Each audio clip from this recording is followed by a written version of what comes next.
Welcome to the Three Martini Lunch. Grab a stool next to Greg Columbus of Radio America and Jim Garrity of National Review. Three Martinis coming up. Very glad you're with us for the Friday edition of the Three Martini Lunch. We've all made it, which is a good martini in and of itself. Jim Garrity, of course, is away here in his place.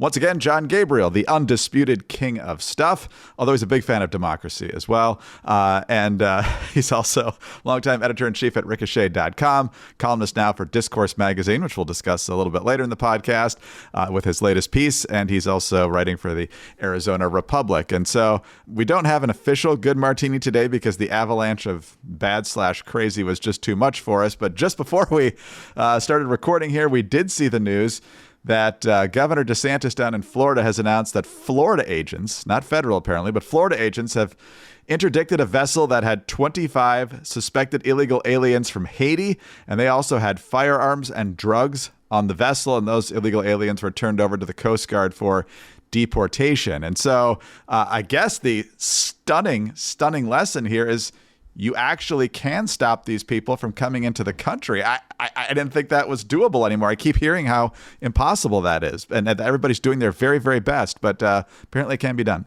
Yeah, apparently if you, try to stop some illegal trafficking and arms smuggling and so forth, it can actually work. So good on Governor DeSantis. Instead of talking about it, he's decided maybe I'll actually try doing something. And we've seen that repeated on the Texas border, on Arizona's border, Arizona where I live. Yes, if you actually attempt to stop illegal immigration, that's actually very, very effective. So I don't know, maybe our brilliant geniuses leading us in Washington can head down to Tallahassee and have a long meeting of 2 minutes or so and learn the secret from Governor DeSantis. Yeah, and John, watching DeSantis score another major win like this just takes back into the Republican primary field. And of course, understanding the Republican electorate. I mean, who would want this kind of competence on a national scale? Did you see his shoes? That was the big problem. Did you see those shoes he had on? Unbelievable. All right, well, let's get to our first bad martini. And of course, anytime the socialists are pushing economic ideas, you can chalk it down that it's going to go into the bad or the crazy martini.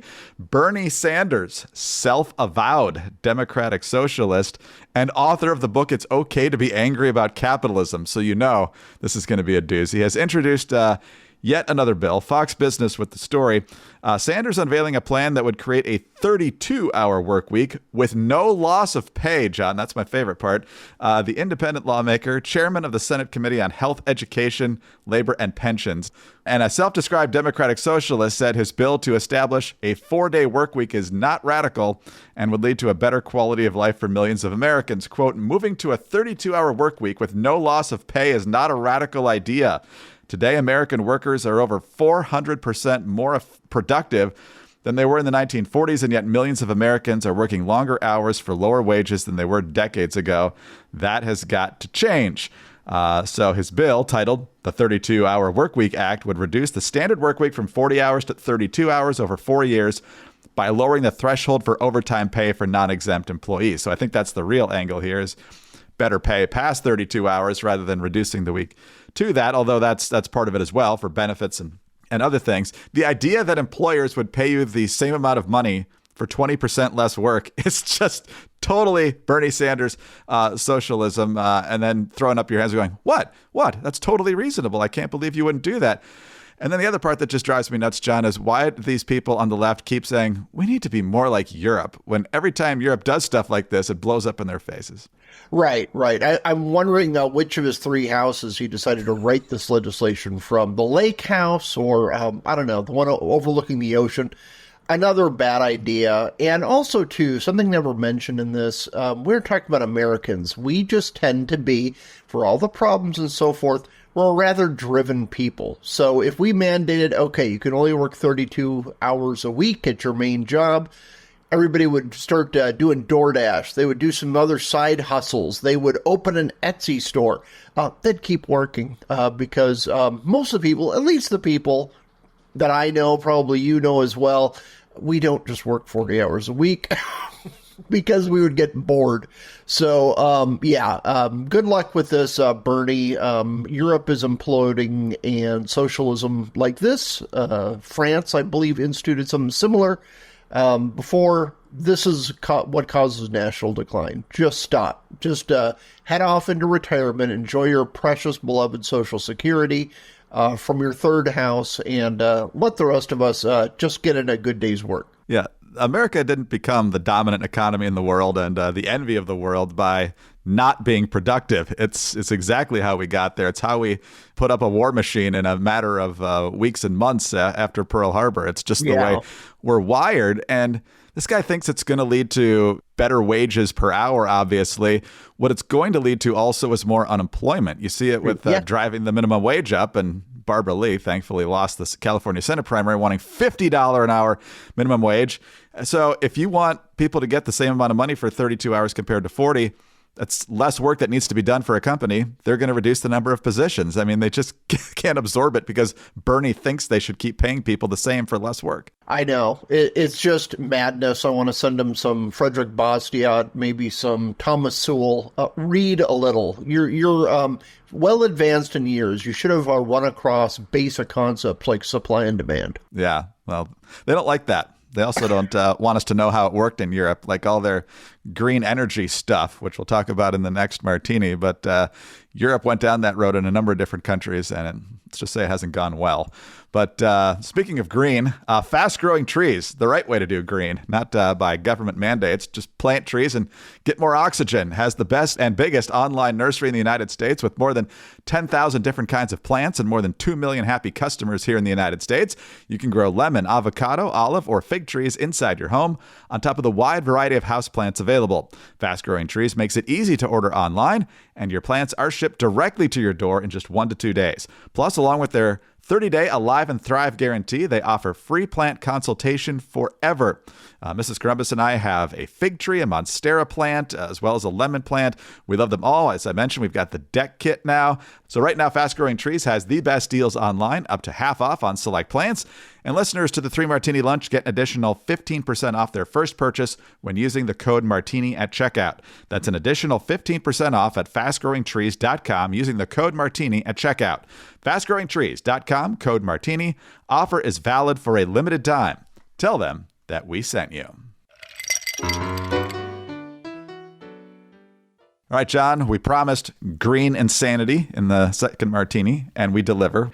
Salt Lake Tribune, Salt Lake City, Utah, talking about the water crisis in the West, which is legit, and you certainly can speak to that. I'm sure you will in a moment, based on where you are in Arizona. But the headline here, a simple change could save the West from drought. You probably won't like it. And basically, it's the same thing Bill Gates has been trying to get us to do for a long time now. Eat bugs for protein, kind of the imaginary meat made from veggies and that sort of thing. It's basically another war on cattle. And they say that not eating beef, not eating dairy, really, milk and cheese and that sort of thing, is somehow going to solve the water crisis. I'm pretty sure we've had cattle for a while, John, in this country, including out west. And so I'm guessing, I don't know, maybe building a massive city in the desert, Las Vegas and other things like that suck up a lot of water that could be going to more legitimate causes and so forth. Maybe long term, that wasn't the greatest idea. But what do you make of the idea of, you know what we really need to do to completely solve our water crisis? Just stop eating the things that people like. Yeah, exactly. Let's make life more miserable. That seems to be, especially the progressive mentality on everything, forced asceticism. Look, if you want to, it's actually Lent season right now. Orthos like me are starting it next week, and I'm not looking forward to it. But we're not even allowed to eat bugs. It's hardcore, baby. So I'm stopping all my bug eating for the next few weeks. But what drives us nuts about this is it's kind of like everything, they can blame everything on climate change, basically. Their solution to everything is eat bugs. Well, eat more bugs. That'll fix things.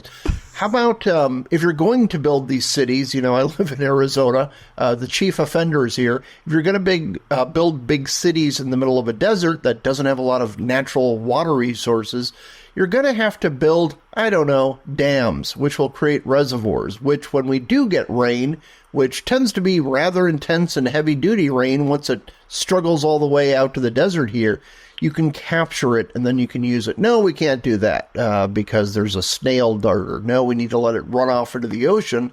And that's why you have a situation like in California where the LA Times every week for about 10 years has been complaining about the drought and it's climate change and we're all going to die. They had these massive rains about a month ago. And just out of curiosity, I checked the LA Times and it was, oh my gosh, devastating floods murder half of the valley. And oh my gosh, this is climate change. We never get this much rain.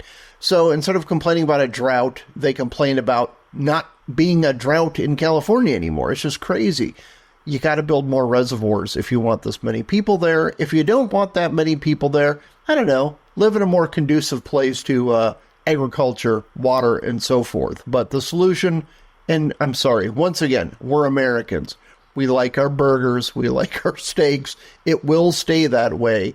And not having these people scolding us from the sidelines, that's not going to help a lot. What really concerned me about this was that it came from the Salt Lake Tribune, which, while not, very few papers are actually conservative, but we're used to hearing this claptrap, hey, everybody in the desert, you have to get rid of your AC, and then you look at it and it's, some reporter in Maine or something like that. Oh, yeah, why don't you guys can do that stuff. Let us know how it turns out. We're going to keep our AC humming. We're going to keep eating steaks, but for, Utah has a lot of salt of the earth, common sense people in Utah. Call your paper, send a letter to the editor and say, are you crazy? Leave this nonsense to, I don't know, The Atlantic or something. Exactly. Well, first of all, I don't even buy the premise. I mean, they tell us that the methane from the cows are just this devastating impact on our climate, but I don't buy it. And even if it is true, that's the next step. Okay, let's even say there is a mild impact of this stuff on the climate. Are you willing to give up that stuff? No. Yeah, if we have to limit the methane, talk to my friend Jake. I've been telling him this for a long time. He has more damage on the atmosphere than any herd of cows you can see. So we just got to stop Jake. Calling you out, pal. All right, on to 4Patriots. Fantastic sponsor. Find them at 4patriots.com/martini. The great deal going on right now. The free solar panel that comes with the purchase of the Patriot Power Generator 2000X. And, of course, their ongoing deal, free shipping on orders over $97. The key is to be prepared. You don't know when your power is going out. When you're prepared, you don't have to wait for the power company to turn the juice back on, and your appliances can be running while everybody else is waiting on pins and needles. The new Patriot Power Generator 2000X has double the capacity and is expandable so you can run the big appliances. Comes with 12 outlets, including 4 AC plus 2 USB-C outlets that can charge your phone 20 times faster. Also, don't forget about the deals that are ending soon. The Solar Go Fridge, the Sauna Wrap Therapeutic Blanket, and so much more. Visit 4patriots.com/martini to get your Patriot Power Generator 2000X with the free solar panel included. Plus, get free shipping on orders over $97. Save more and get peace of mind now by going to the number 4patriots.com/martini. That's 4patriots.com/martini. All right, John, on to our final bad/crazy martini now. And for this, we go to Discourse Magazine and some guy named Jon Gabriel, who's writing about that guy. That guy's a mess. 2024 election, which, as you point out, people are not that super enthused about, largely because they're not super enthused about either of the major party candidates for president. Now, each candidate, of course, has their fervent supporters, but overall, Trump has a favorability rating, according to the 538 average, of 42.6, while Biden is at 40, and a Reuters Ipsos poll showed 70% of respondents don't want Biden to run, and 56% think Trump should drop out. And then also, you talk about how the actual candidates and some incumbents are just sick of Washington. Nothing ever gets done, especially people who don't live near Washington. Congresswoman Lesko from your state, obviously long flights back and forth, and ultimately very, very little is getting done. And as you say, with so little enthusiasm, both candidates will run intensely negative campaigns that basically amount to, I know you hate my guts, but please hate the other guy a little bit more. So just how depressed are voters right now, and what's the key to moving past it if there is one? Yeah, it's going to be tough because in the past we've had, I don't know, some younger candidate, and they're usually not the greatest, but there's this vague hope that, somebody has a new system, somebody has a new plan. And in this election, obviously age is an issue, and the new fresh voice that's out there, if you want to go third party, is 78, Robert Kennedy. I don't know how old he is now, but it's people are just kind of tired of seeing the sequel when they weren't too thrilled with the original. And last presidential election broke all the records, highest turnout and so forth. And but these things are very cyclical, and it's looking like it's going to be a low turnout election. And yes, this isn't to say, hey, this election isn't important, because they're all important. This is a democracy.